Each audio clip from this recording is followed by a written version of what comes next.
Am I audible? Yes, sir. Okay. तो देखो, हम लोग आज एग्जाम्पलर के कुछ ऑब्जेक्टिव क्वेश्चंस करते हैं।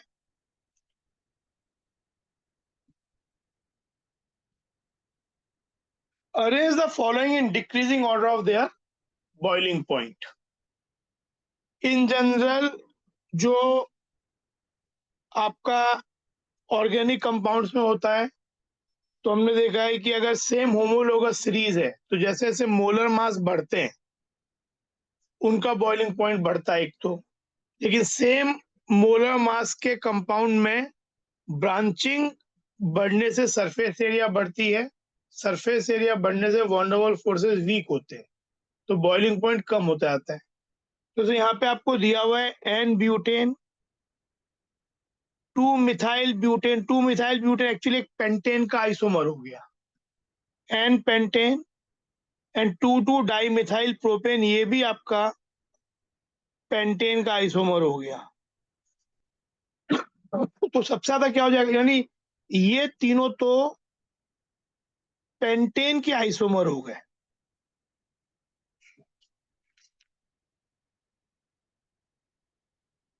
और ये वाला ब्यूटेन हुआ, तो सबसे ज्यादा बॉइलिंग पॉइंट हो जाएगा पहले तो सी का, क्योंकि पेंटेन भी है और अनब्रांच्ड है। उसके बाद 2 मिथाइल ब्यूटेन का ब्रांचिंग है, सरफेस एरिया कम हो रहा है। फिर डी का और ज्यादा सरफेस एरिया कम हो रहा है,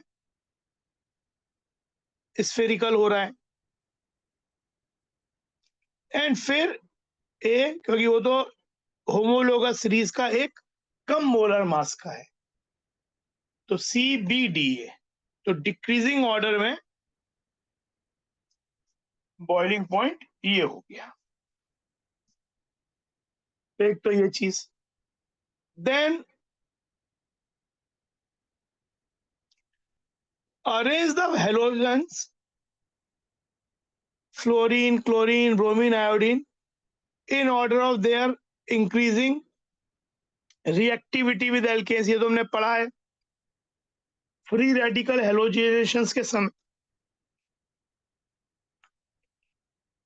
fluorine is more reactive, in fact very reactive compared to chlorine, compared to bromine and compared to iodine.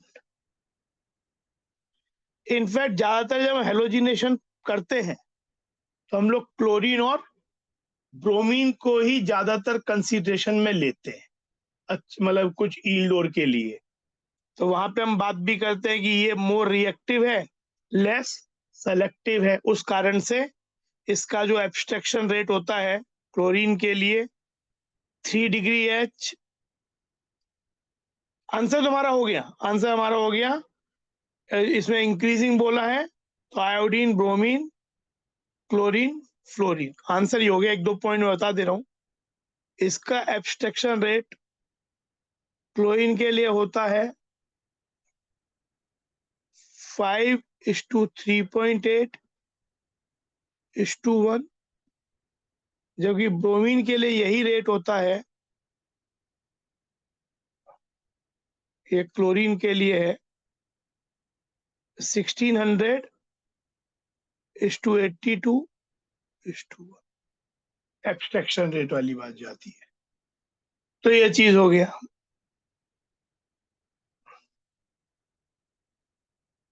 Increasing order of reduction of alkyl halide with zinc and dilute HCl। जो alkyl halides होते हैं वो zinc, इसको बोलते हैं metal dissolve reduction.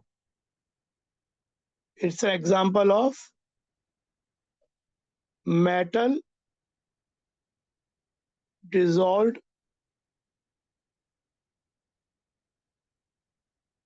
होता क्या है, जिंक H+ से रिएक्ट करके Zn2+ बना लेता है और इलेक्ट्रॉन्स को लिबरेट करता है।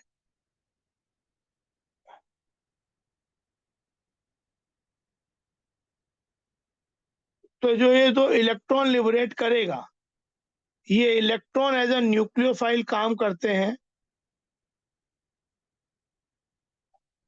ये निकलता है और ये इस पे जुड़ता है SN2 रिएक्शन की तरह। तो ये 2 इलेक्ट्रॉन में पहले R प्लस, फिर ये तो R माइनस बन जाएगा, और R माइनस में H प्लस जाके RH बना देता है। तो it is like an SN2 reaction. तो SN2 रिएक्शन में इसकी जो लीविंग टेंडेंसी है,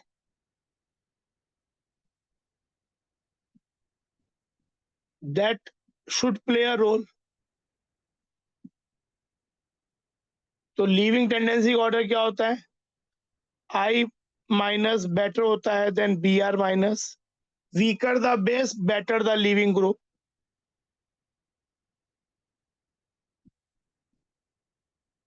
order of leaving tendency,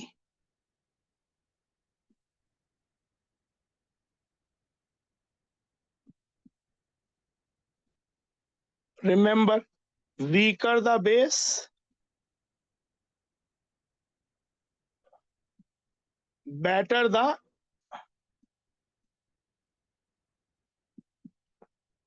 leaving group।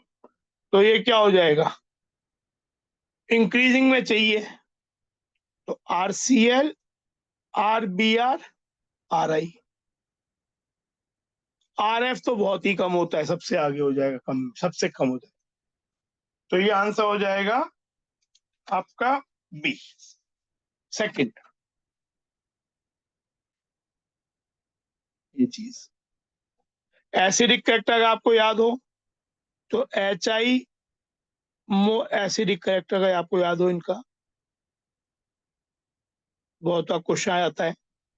More acidic than HBr then HCl। In fact ये 3 तो स्ट्रॉन्ग एसिड ही कंसीडर किए जाते हैं, ये वीक एसिड होता है HF। और जो कॉन्जुगेट बेसेस होते हैं, basic character of conjugate base क्या होगा? I minus, weaker base, then Br minus, then Cl minus, then F minus. Weaker the base better the leaving group. तो ये सबसे अच्छा लीविंग ग्रुप है। लीविंग ग्रुप्स का order I minus greater than Br minus.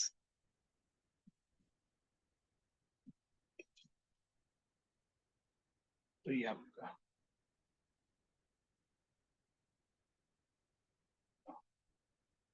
इसको देखो, the correct IUPAC name of the following alkane is.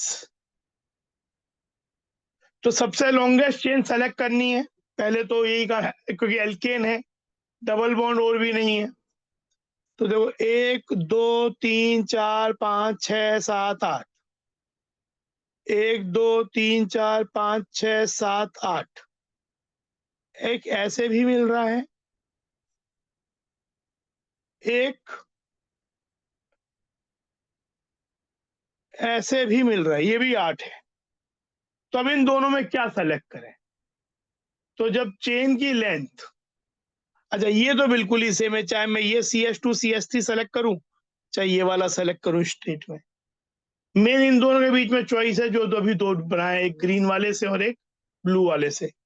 तो जब चेन की लेंथ सेम होती है तो हम नंबर ऑफ सब्सटीट्यूएंट्स देखते हैं, जिसमें नंबर ऑफ सब्सटीट्यूएंट ज्यादा होते हैं वो कंसीडर करते हैं। तो देखो, अगर मैं ये वाले तरीके से लेता हूं, ये वाला, तो मुझे 2 ही सब्सटीट्यूएंट मिलते हैं। लेकिन अगर मैं इस तरीके से लेता हूं,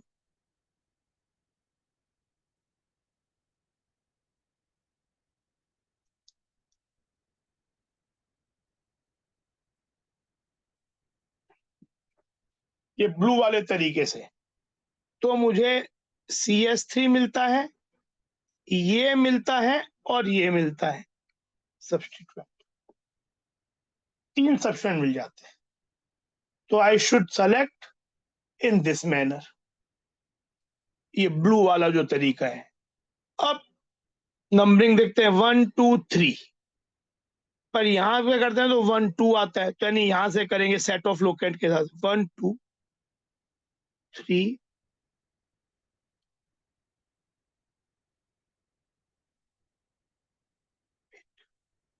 तो ये क्या हो जाएगा, अल्फाबेटिकल में 3 6 diethyl 2 methyl octane, answer. Is it clear? Yes, sir. ये देखो, the addition of HBr to 1 butene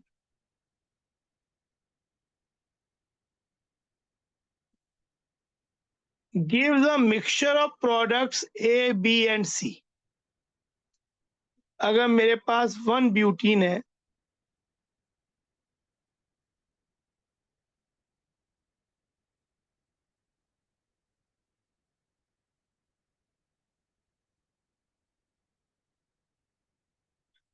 तो ये आयोनिक एडिशन ऑफ HX है, electrophilic addition as per Markovnikov rule. पहले कार्बोटाइन बनता है इलेक्ट्रोफाइल H+ जुड़ के,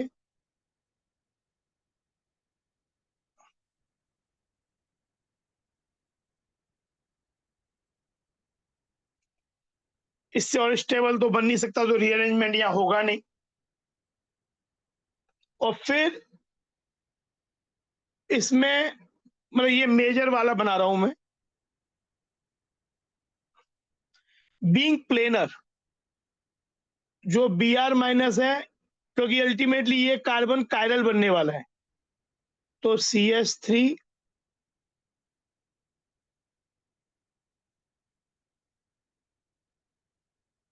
क्योंकि ये कायरल है तो ये DL पेयर इक्वल अमाउंट में बन जाएगा,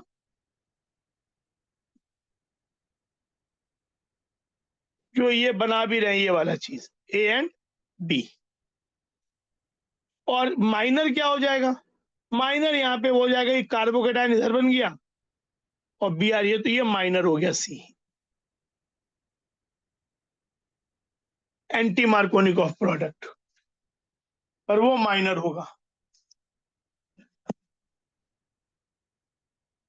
अच्छा, आंसर तो इसमें ये हो गया A and B as major and C as minor.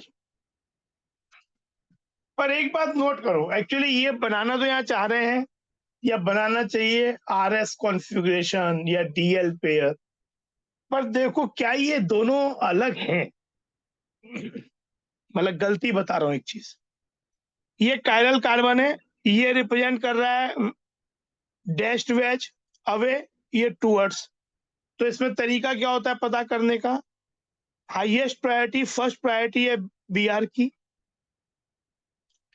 फिर है C2H5 की, फिर है मिथाइल की, और लास्ट है। तो हम क्या करते हैं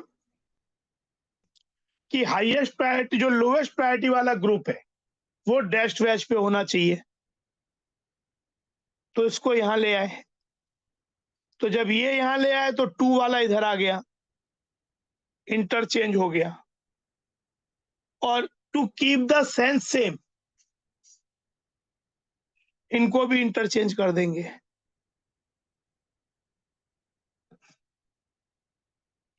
अब देखो, तो हाईएस्ट से लोएस्ट जाएंगे, तो 1 2 और 3, तो ये बेसिकली R कॉन्फ़िगरेशन है।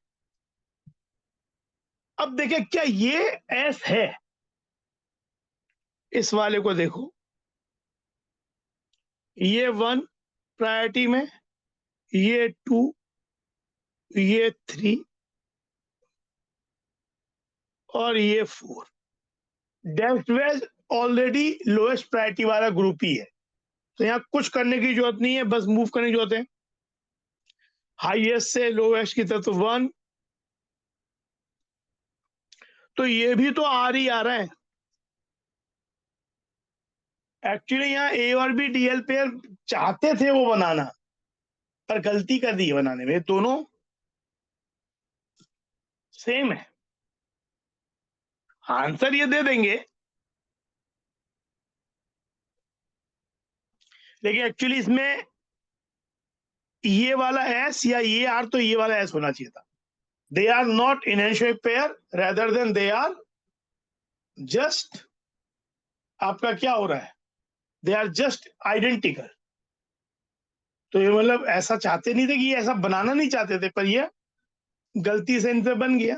पर मैंने आपको ये बात बताया, प्रसंग में हमने ये भी सीख लिया कि किस तरीके से हम ऐसे क्वेश्चन जेईई एडवांस में आते हैं, पता करना आरएस कॉन्फ़िगरेशन। आरएस कॉन्फ़िगरेशन करके सिलेबस में नहीं है, बट दे आस्क इनहेंशियोमर है या आइडेंटिकल है, तो ये तरीका बहुत अच्छा होता है पता करने का आरएस को।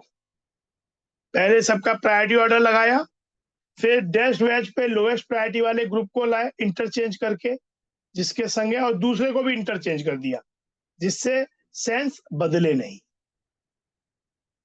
ठीक है, बात समझ में आई?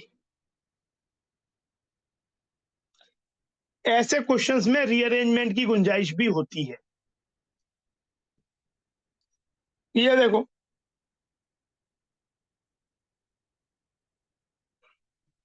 which of the following will not show geometrical isomerism? Geometrical isomerism around double bond बताने के लिए ये वाला पेयर अलग होना चाहिए, ये वाला अलग होना चाहिए। इसमें तो है, इसको सिस ट्रांस नहीं बोल सकते, पर इसको अच्छा ज्योमेट्रिकल आइसोमेरिज्म बताएगा नहीं बताएगा, इसके लिए हमको सिस ट्रांस ईजेड जानने की जरूरत नहीं है, क्योंकि ये डिफरेंट है, ये डिफरेंट है, तो ये ज्योमेट्रिकल आइसोमेरिज्म तो शो करेगा।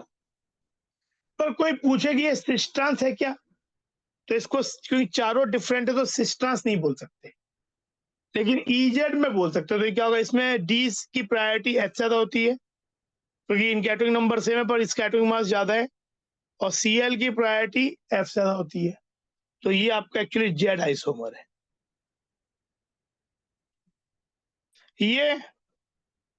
ये भी डिफरेंट है, ये भी डिफरेंट है, तो ये भी ज्योमेट्रिकल आइसोमेरिज्म शो करेगा। इसमें इसको सिस ट्रांस में ही बोलते हैं, ये क्या होगा, सिस होगा, एफ एफ एक तरफ है, और जेड में जेड होगा, ये चीज। फिर यहाँ पे भी ये ट्रांस है, क्योंकि ये अलग है, ये अलग है, और जेड में ऐसा होगा, ई आइसोमर। पर ये हमें एक कंफ्यूजन रहता है लोगों को कि ट्रांस मतलब ई और सिस मतलब जेड, ऐसा जरूरी नहीं है। अगर आप इसको देखो,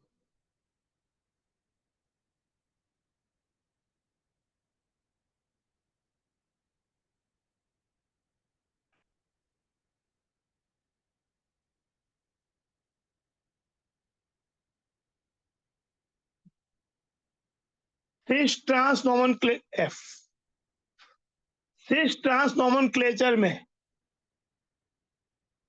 ये है सिस, क्योंकि ये दोनों एक तरफ है, लेकिन जेड में इसमें इसकी पैड याद है, इसमें इसकी पैड याद है, ई आइसोमर है। तो जरूरी नहीं है कि सिस वाला ई जेड होता है और ट्रांस वाला ई होता है, ये सिस है पर जेड में ये ई है। इस वाले में क्योंकि ये दोनों ग्रुप सेम हो गए, विल नॉट शो ज्योमेट्रिक, तो आंसर हमारा ये हो गया।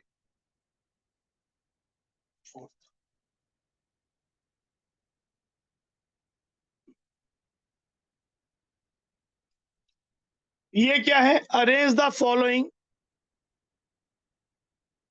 Hydrogen halides in order of their decreasing reactivity with propene.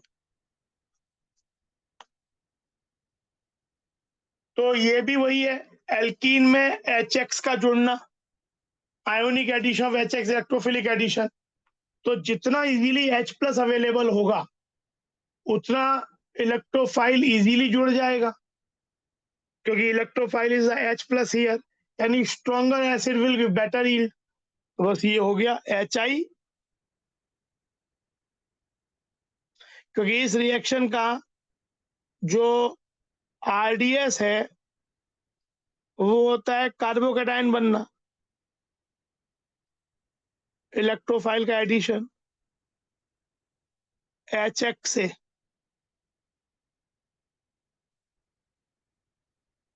तो ये जितना स्विफ्टली होगा उतना आसानी से बेटर यील्ड होगा।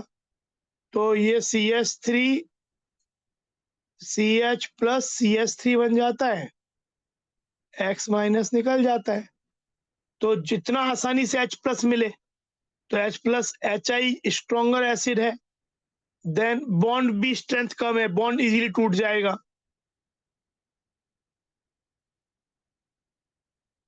HF तो नॉर्मली अवॉइड ही करते हैं। तो ये हो गया। Arrange the following in order of decreasing stability. Carbanions बनाए हैं। कार्बेनियंस, ये आपका एल्काइल कार्बेनियन है, 1 डिग्री है, प्राइमरी है, लेकिन CH3+ इफेक्ट दे रहा है। कार्बेनियन को +I इफेक्ट डिस्टेबलाइज करता है। यहाँ पे ये C- है, पर ये sp हाइब्रिडाइज्ड कार्बन से जुड़ा हुआ है। sp की इलेक्ट्रोनेगेटिविटी बेटर होती है, इंडक्टिव इफेक्ट +I कम होता है। और यहाँ पे भी ये sp है, लेकिन CH3 का +I है। तो सबसे स्टेबल इसमें होगा एक्चुअली B, फिर होगा A, और लीस्ट स्टेबल होगा C।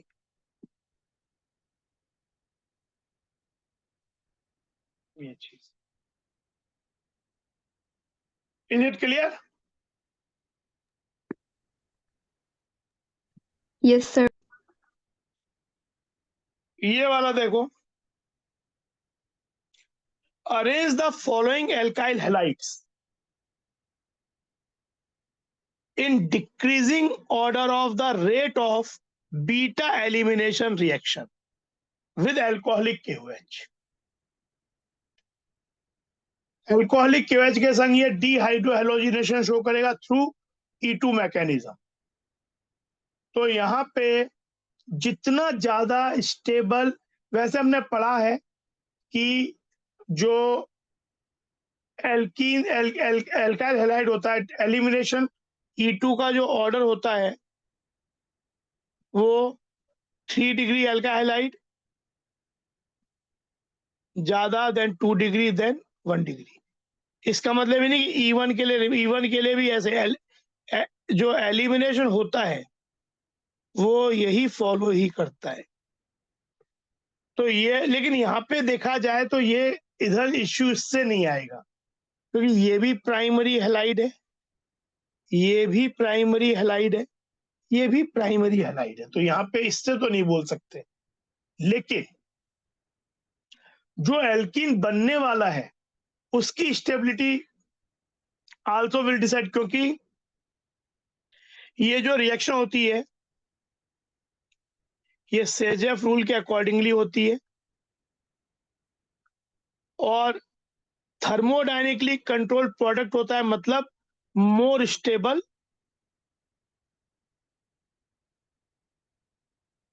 एल्कीन बनता है। तो जितना ज्यादा स्टेबल एल्कीन बनेगा उतना वो रिएक्शन स्विफ्टली आसानी से होगा। एल्कीन की stability number of hyper conjugating structure से देखते हैं। तो देखो यहाँ पे जो एल्कीन बनेगा वो बनेगा CH3 C,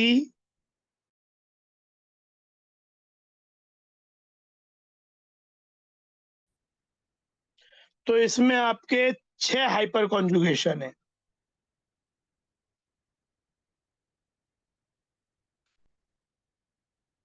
इधर बनेगा ये वाला,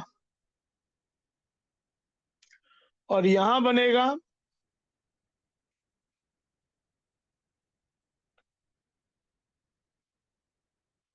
तीन हाइपर कॉन्जुगेशन है, इसमें नो हाइपर कॉन्जुगेशन। तो सबसे स्टेबल एल्किन ए में बन रहा है, तो रेट भी इसका ज्यादा होगा। फिर सी में बन रहा है, फिर बी में। तो आंसर इज, समझ में आया? Is it clear? Yes, Yes, sir. sir.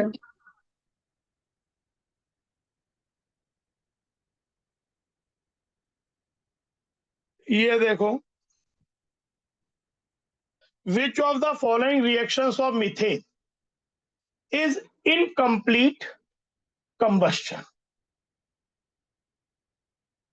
ये जो रिएक्शन है, मैंने हाइड्रोकार्बन क्लास में बताया था कि ये जो रिएक्शन है CH4 plus O2 copper 523 kelvin 100 atmosphere से मिथनॉल बनना, इट इज नोन एज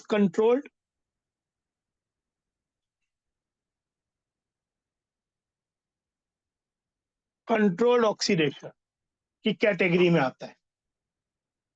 ये रिएक्शन सही है, पर ये कंबशन नहीं है। CH4 plus O2 forming HCHO plus water, ये भी आपका कंट्रोल्ड ऑक्सीडेशन की कैटेगरी में आता है। ये वाले क्वेश्चंस जो हैं, ये है तो वन लाइनर रिएक्शन, लेकिन एग्जाम में काफी बार स्पेशली जेई मेन और NET में पूछ लेते हैं। ये भी कंट्रोल्ड ऑक्सीडेशन है।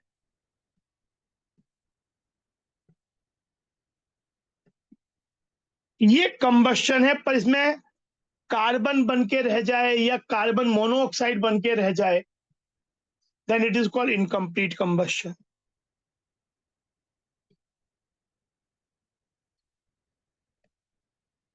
इनकम्प्लीट कंबशन में आइदर CO या कार्बन बन के रह जाता है। It's a complete combustion. ये कंबशन ही है, पर ये कंप्लीट है।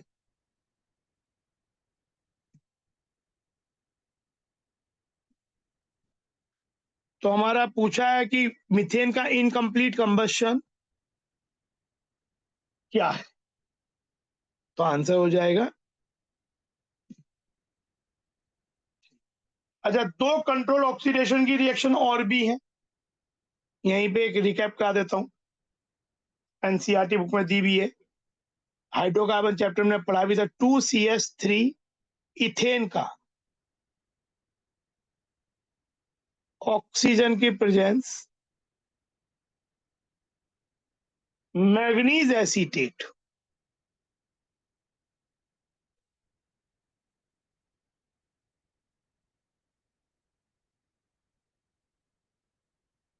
Giving acetic acid plus water, ये भी कंट्रोल्ड ऑक्सीडेशन है ऑफ एल्केन्स। और एक होता है कि अगर मेरे पास एक टर्शरी एल्केन हो,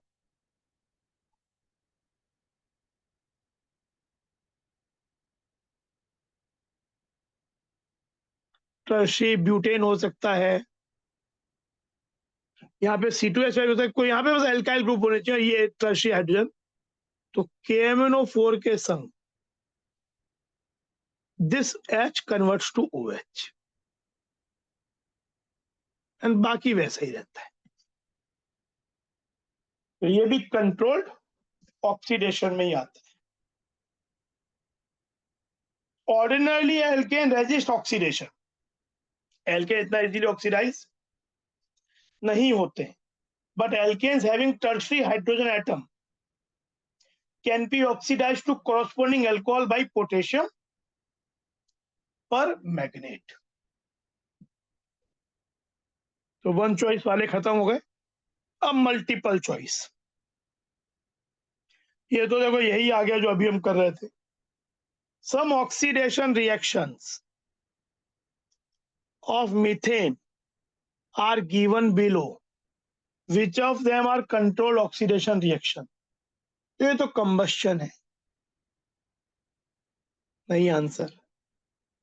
ये इनकम्प्लीट कंबस्शन है।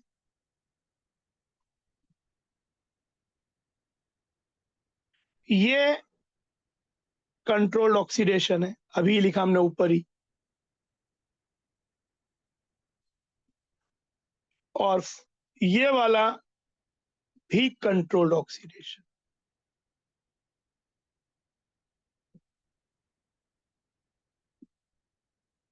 तो आंसर यहाँ पे 3 और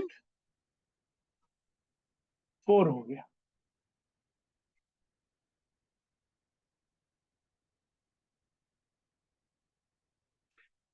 अब बोल रहे हैं which of the following alkenes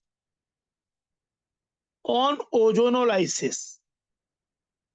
generally अगर ओजोनोलाइसिस में कुछ बोला नहीं गया है तो we usually consider reductive ozonolysis. Ozone followed by water zinc, या इसकी जगह हम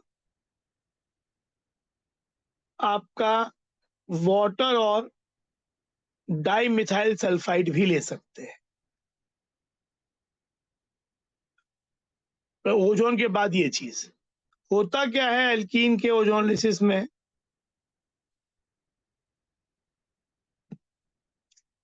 ये जो डबल बॉन्ड है ये टूट के कंपाउंड सीओ और ये भी सीओ बन जाता है। दीज ग्रुप्स रिमेन इंटैक्ट अगर ये रिडक्टिव ओजोनोलिसिस है। Ozonolysis itself is an oxidation reaction. Reductive ozonolysis मतलब कि जो एल्डिहाइड, जनरली क्या होता है कि अगर हम रिडक्टिव ओजोनोलिसिस नहीं करेंगे तो अगर यहाँ पे कहीं एल्डिहाइड बना तो फर्दर ऑक्सीडाइज होकर एसिड बना देगा। बट अगर हम जब रिडक्टिव ओजोनोलिसिस करते हैं तो जो यहाँ बनता है वही रह जाता है। तो हम ये वाली बात कर रहे हैं। तो इधर तो क्या बनेगा, CH3CHO CH3CHO, इसके प्रोडक्ट तो ये बनेंगे। इसमें बनेगा CH3C CH3CHO प्लस HCHO। इसमें भी दोनों ही एल्डिहाइड बन गए। इसमें यहां होगा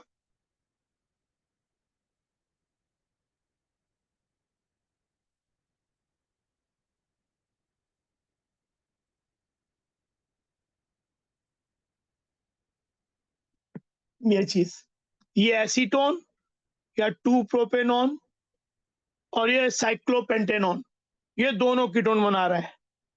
और इवन ये भी दोनों कीटोन बनाएगा और दोनों एसीटोन ही बनेंगे।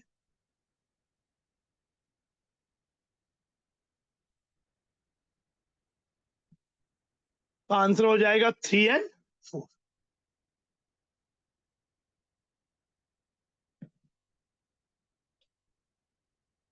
Which are the correct IUPAC names of the following compound? फिर एल्केन की बात हो रही है तो लॉन्गेस्ट चेन सेलेक्ट करो। लॉन्गेस्ट चेन ये 1 2 3 4 5 6 7 8 9 10, 3 4 5 6 7 8 9 10, इससे लॉन्गर नहीं मिल सकता यहाँ पे। तो यानी ये दोनों सब्स्टिट्यूएंट है।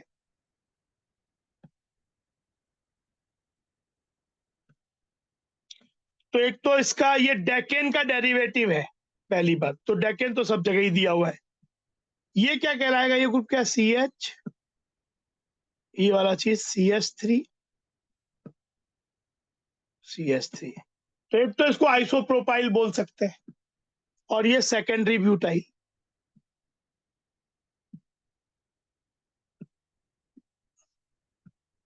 और एक इसे 1 मिथाइल इथाइल ब्रैकेट में और ये 1 मिथाइल प्रोपाइल ब्रैकेट में। तो अगर हम ये वाला तरीका अपनाते हैं मिथाइल इथाइल वाला, तो मिथाइल इथाइल और मतलब ये 1 मिथाइल इथाइल कौन सी पोजीशन पे है, 4 पे, 1 2 3 4। अल्फाबेटिकली डिक्शनरी में ये चीज पहले लिखी जाएगी। तो 4 1 methyl ethyl 5 1 methyl propyl decane, एक तो नाम ये हो गया।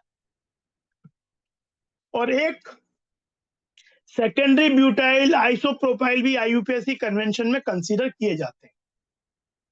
लेकिन एक बात है कि जो आइसोप्रोपाइल है वो as a single word use किया जाता है, मतलब उसका आई भी कंसीडर करेंगे अल्फाबेटिकल सॉर्टिंग में, ये बात एनसीईआरटी बुक में लिखी हुई है। लेकिन सेकेंडरी ब्यूटाइल जो है उसका सेकेंडरी या नियो पेंटाइल उसका neo is not considered for alphabetical sorting.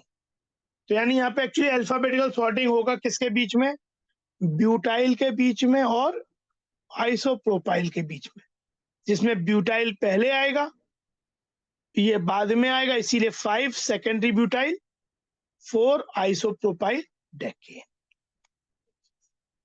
Isopropyl का आइसो कंसीडर करते हैं, वो सिंगल वर्ड समझते हैं, लेकिन सेकेंडरी ब्यूटाइल नियो पेंटाइल इनका सेकेंडरी और neo is not considered for alphabetical sorting.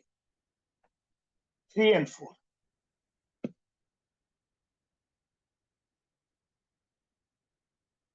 which are the correct IUPAC names of the following compounds?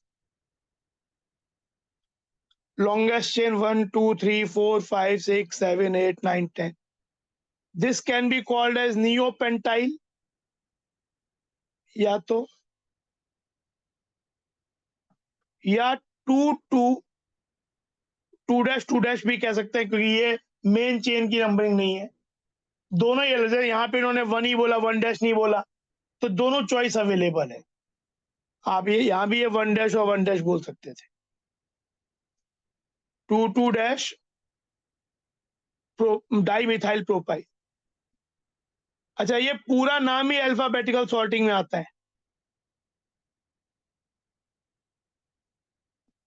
और यहाँ तो सॉर्टिंग की जरूरत ही नहीं पड़ेगी क्योंकि एक ही सब्सटेंट है।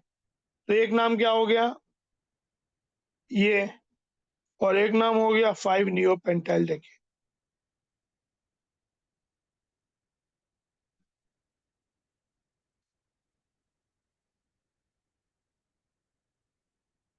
ये फॉरेन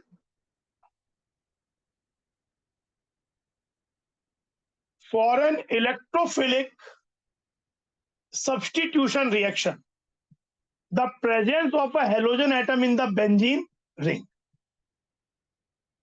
तो हेलोजन एटम की प्रेजेंस बेंजीन रिंग को क्या करती है, एक्स मान लेते हैं, एक्स है weak plus M strong minus I, तो इसका वीक प्लस एम होता है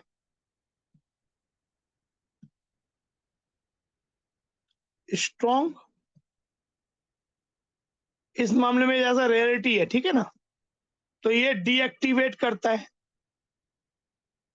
towards electrophilic aromatic substitution by minus I effect, not by resonance. तो ये है रेजोनेंस, तो इसका लोन पेयर है, तो ये ऐसा ही जाता है, ये इधर गया ये इधर गया। तो रेजोनेटिव स्ट्रक्चर तो क्या करते हैं, जो भी थोड़ा सा है वो इलेक्ट्रॉन डेंसिटी बेंजीन रिंग पे ऑर्थो पैरा पे बढ़ाते ही है, उस कारण से ये ओपी डायरेक्टर होते हैं। तो increase the charge density at ortho and para position relative to meta. Actually overall benzene में ऑर्थो पैरा पे जो चार्ज डेंसिटी है उससे यहाँ पे कम हो जाती है क्योंकि इसका स्ट्रॉन्ग माइनस आई होता है, लेकिन इस पर्टिकुलर सिनेरियो में ऑर्थो पैरा पे मोर नेगेटिव चार्ज होता है relative to meta, that's why they become OP director. तो ये वाली बात भी सही है। और direct the incoming electron to meta position by increasing, नहीं, ओपी डायरेक्टर होते हैं। तो आंसर हो जाएगा 1 and 3, आंसर हो जाएगा आपका 1 and 3।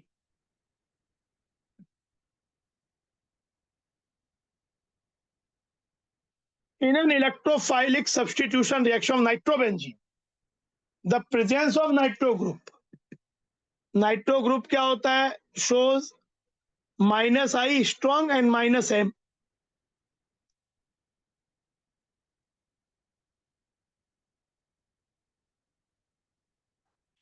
Deactivate the ring by inductive effect. Yes, ये बात भी सही है, खींचता है इलेक्ट्रॉन को, ये बात बिल्कुल निहायत गलत है। जब ये अपना ये खींचेगा -M से, तो ये इधर जाएगा, ये इधर जाएगा, तो ये बन जाएगा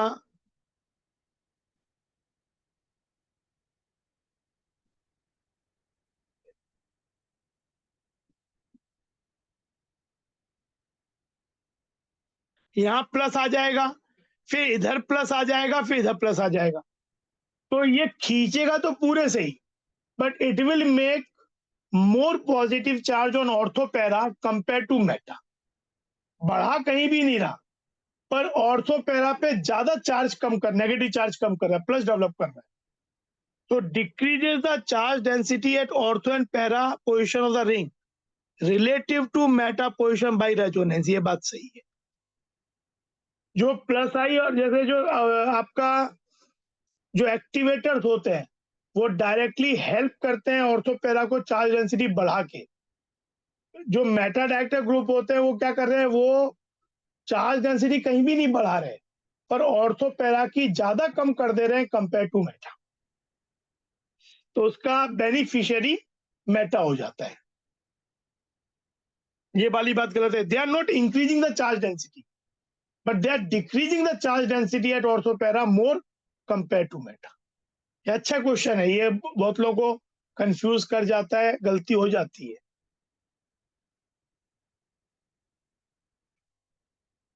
विच ऑफ द फॉलोइंग, तो इसका आंसर 1-3 हो गया।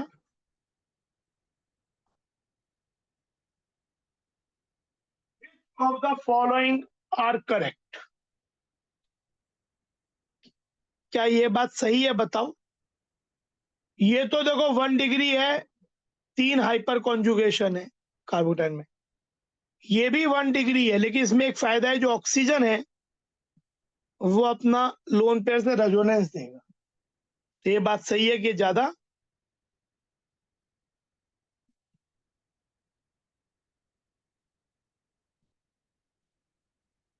यहाँ पे ये मत सोचो कि ओ पे प्लस आ गया, ऑक्टेट भी तो कंप्लीट हो गया सबका। तो यहाँ पे ये ज्यादा स्टेबल है, सही है। ये वाली बात गलत है, क्योंकि इसमें 6 हाइपर कॉन्जुगेशन होंगे, सेकेंडरी है, ये प्राइमरी है, 2 ही हाइपर कॉन्जुगेशन है, तो ये रॉन्ग है। ये रेजोनेंस स्टेबलाइज्ड है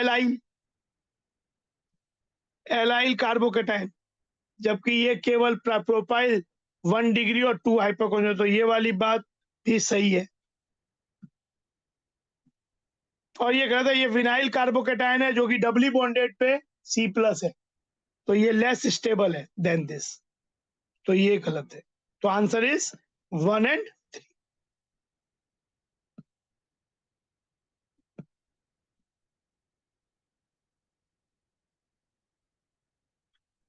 फोर स्ट्रक्चर्स आर गिवन, बस 2 क्वेश्चन बचे हैं, वो करके आज रैप अप करेंगे। 4 structures are given in options 1 to 4. Examine them and select the aromatic structure.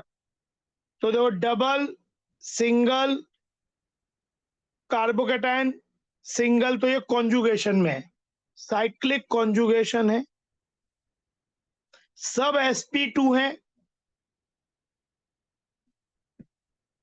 तो ये planar structure is the smallest aromatic species. और इलेक्ट्रॉन्स इन्वॉल्व 2 हैं, 4n + 2 पाई इलेक्ट्रॉन्स।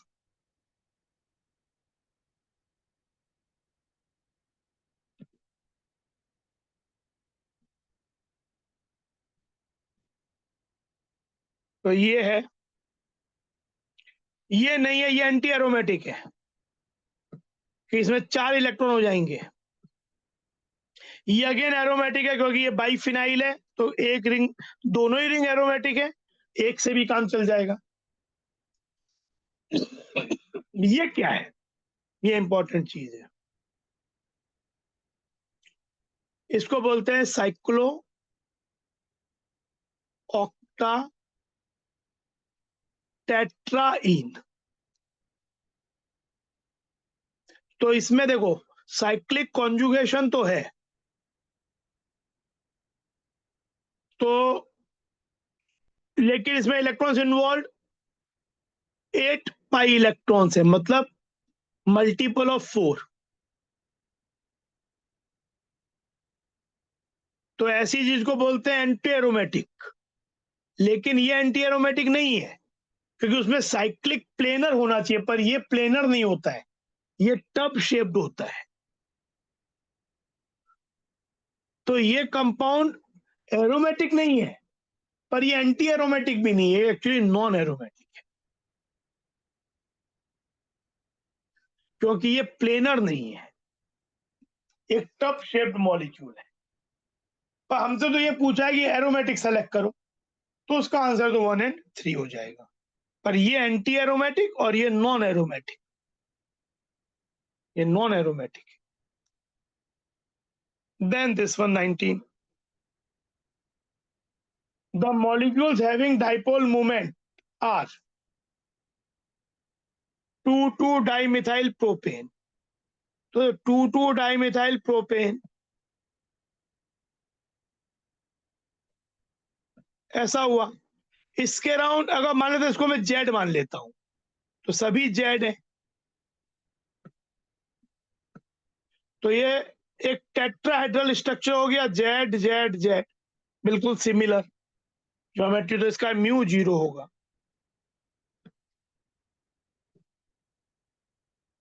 ट्रांसपेंटुइन,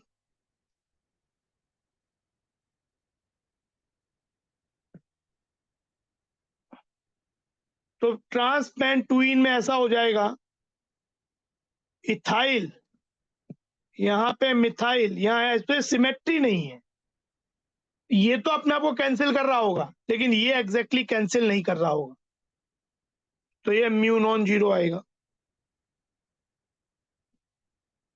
ऐसे 6 है,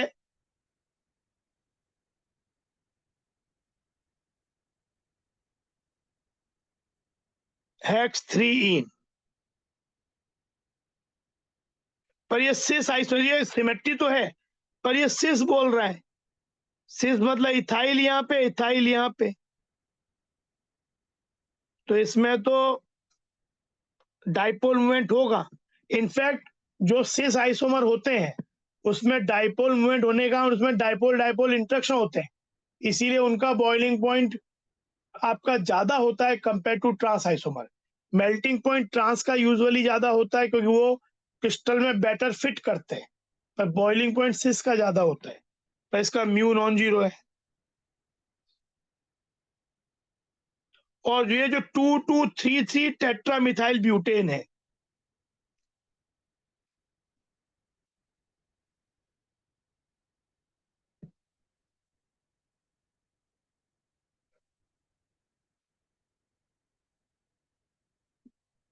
ये फिर से सिमेट्रिक है, बिल्कुल मॉलिक्यूल पूरा सिमेट्रिक है।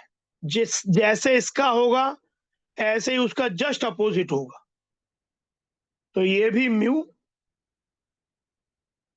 तो answer will be 1 and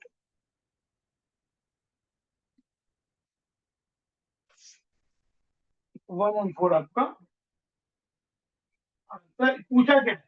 O, answer पूछा गया है मॉलिक्यूल्स हैविंग डाइपोल मूवमेंट, तो ये आंसर 2 एंड 3 हो जाएगा, क्योंकि इनका तो नहीं है। किनका है? इसका और इसका, तो आंसर इज 2 एंड 3। ठीक है, आज यहीं पे हम लोग खत्म करते हैं।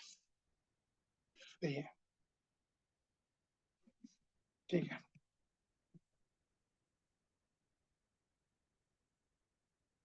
Thank you, sir. हाँ।